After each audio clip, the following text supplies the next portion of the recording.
Near the end of World War II, a well-known occultist named Manly P. Hall thought there was something wrong with the world. Things had to change.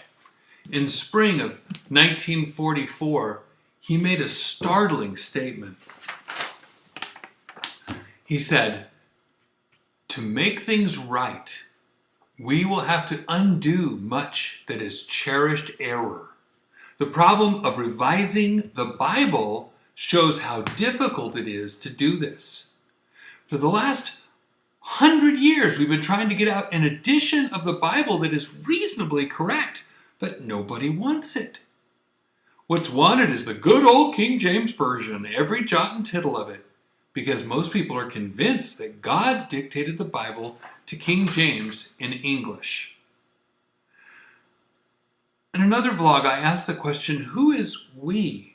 Let's take that apart right now, and while we're at it, we'll see what the Siniaticus might have to do with it. Hi, I'm David Daniels from Chick Publications. To make things right, we will have to undo much that is cherished error. For the last 100 years, we have been trying to get out an edition of the Bible that is reasonably correct, but nobody wants it. By we, it seems that Hall is referring to some very high up people in the occultic and the political world. That was the focus of his 1944 article, Asia in the Balance of the Scales. And with friends like 33rd degree Masonic President Franklin Delano Roosevelt and other leaders, Hall probably felt able to pull it off. Listen to these quotes from the same article. "In the next 10 years, we will have to rebuild a world civilization. I hope for some psychologists and even philosophers to be among those appointed to administer this problem. We are thinking now of a world police force. We will first perhaps try to make a great world plan. We will sit at a council table and figure out how to iron out the troubles on the earth."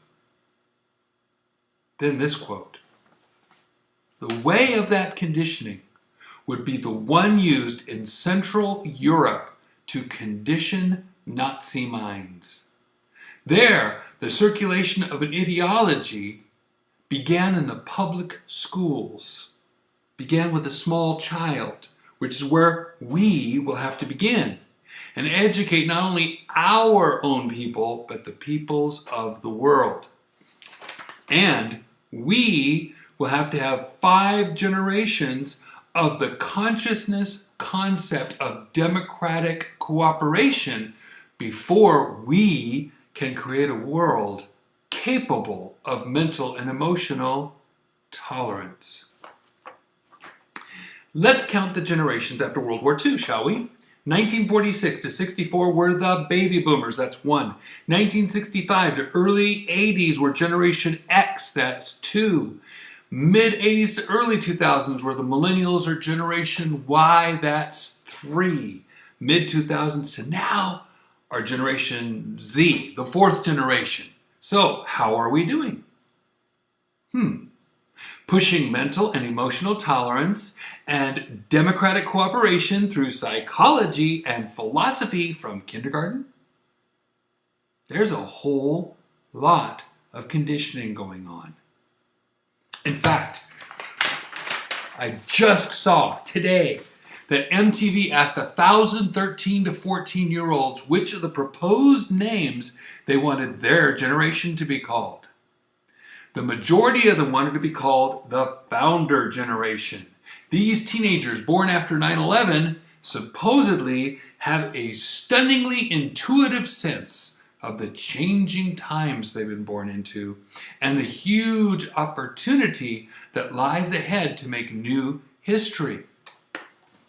Right here out of this article, the Founder Generation founding a whole new world. What do founders do? They abandon the old and start something new. Guided by whom? Who are their teachers? We are barreling toward a one-world government by Manly Hall's own standards, and we're only in generation 4. But Hall had a problem with a certain group of people. What's wrong with them? What's wanted is the good old King James Version, every jot and tittle of it. How did his we try to pry the King James out of people's hands? For the last 100 years, we have been trying to get out an edition of the Bible that is reasonably correct. Occultist Hall wrote these words in what year? 1944. What happened 100 years earlier in 1844? In 1844, according to text scholar Konstantin Tischendorf, he began to acquire Greek vellum pages that ultimately were named Codex Siniaticus.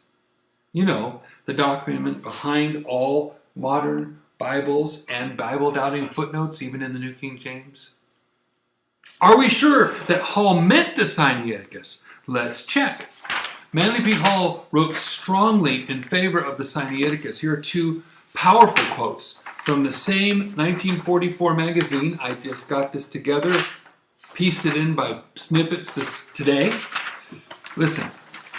The Codex Siniaticus is a manuscript of the 4th century of about the same date as the Codex Vaticanus. And here, this manuscript is one of the great books of the world, and down here, it is sufficiently important to justify considerable revision of our popular conception of the scriptural writings. In other words, changing the Bible. From his monthly letter, New York, April 1st, 1935. Yes, it was April Fool's Day. He wrote, "Of importance to students of occultism is the fact that the Codex Sinaiticus contains many passages suppressed from the published Gospels. These passages in many cases greatly alter the significance of the text." And what did he think of the King James? In his Student's Monthly Letter, 4th year, number 5, he complained, quote, "But what does this mean to the average Bible student? This enthusiastic jot and tittle worshiper will insist that the words of the King James Version are the very words of God himself." And in his monthly letter of November 1st, 1934, he wrote, quote, "The King James Version of the Holy Bible.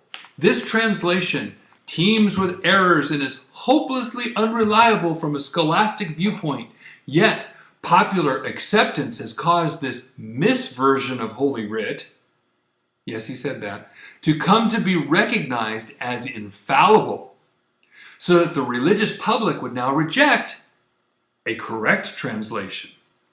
In fact, it has already shown its attitude in the matter by refusing a revised edition. For over 300 years, erroneous theological notions have been circulated, deriving their authority from the King James translation of the Bible."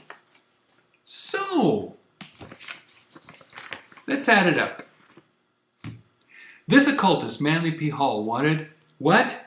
A new world order.